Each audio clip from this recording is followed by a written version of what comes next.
இப்போ நான் கரூர் விஷயத்துக்கு வரேன். கரூரில் என்ன நடந்ததுன்னு அந்த கரூர் மக்களை கேட்டாலே புட்டு புட்டு புட்டு வைப்பாங்க. ஏன் மேலே பழியை தூக்கி போடுறீங்க?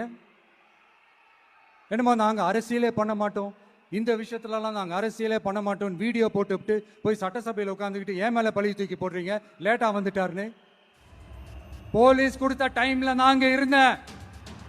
நாமக்கல்லேருந்து கரூர் வர வழியில் இருந்த மக்கள் எல்லாரையும் நான் என்ன அம்போன்னு விட்டுட்டு வர சொல்றீங்களா?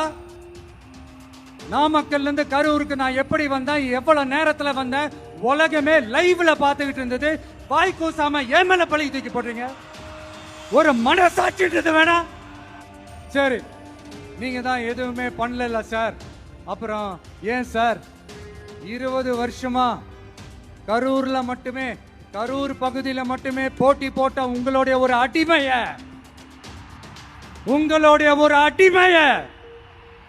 ஏன் கோயம்புத்தூர் வரைக்கும் ஓட வச்சீங்க?